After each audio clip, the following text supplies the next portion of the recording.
Assalamualaikum. Hello children. Once again, it's my favorite Roald Dahl.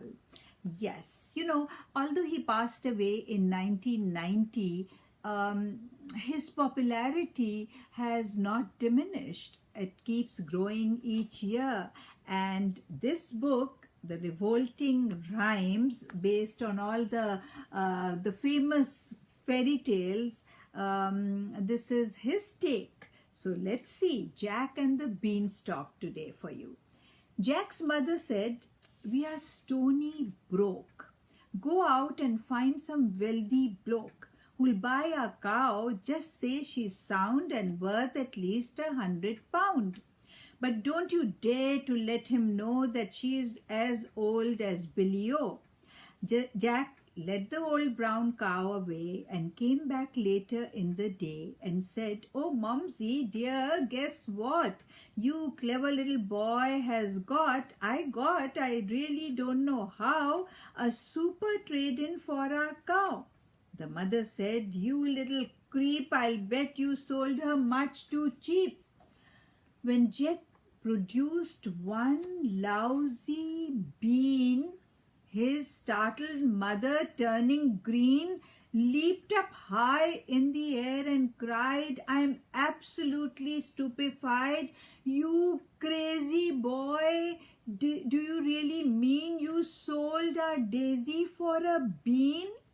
She snatched the bean, she yelled, "You chump," and flung it on the rubbish dump. Then, summoning up all her power, she beat the boy for half an hour, using, and nothing could be meaner, the handle of a vacuum cleaner.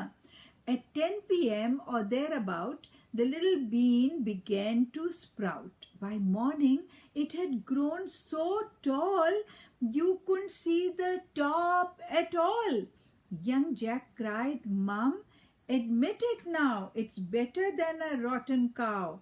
The mother said, "You lunatic, where are the beans that I can pick? There's not one bean. It's bare as bare." "No, no," cried Jack. "You look up there, look very high, and you'll behold each single leaf is solid gold." By gollykins, the boy was right. Now glistening in the morning light, the mother actually perceives a mass of lovely golden leaves. She yells out loud, "My sainted souls, I'll sell the mini buyer rolls. Don't stand and gape, you little clod. Get up there quick and grab the lot." Jack was nimble, Jack was keen. He scrambled up the mighty bean. Up he went without a stop, but just as he was near the top, a ghastly, frightening thing occurred. Not far above his head he heard a big, deep voice, a rumbling thing that made the very heavens ring. It shouted loud, "Fee, fee, fo, fum, I smell the blood of an Englishman."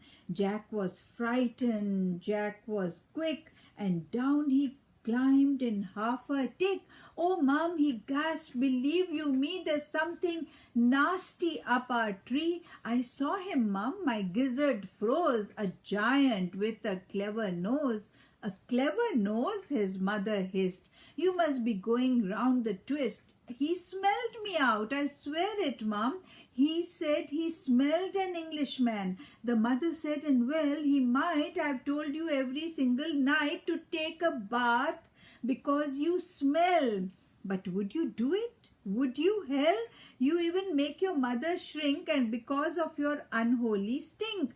Jack answered, "Well, if you are so clean, why don't you climb the crazy bean?" The mother cried, "By glad, I will. There's life within the old dog still." She hitched her skirts above her knee and disappeared right up the tree.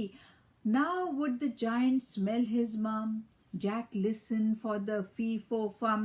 He gazed aloft. He wondered when the dreaded words would come, and then from somewhere high above the ground there came a frightful crunching sound.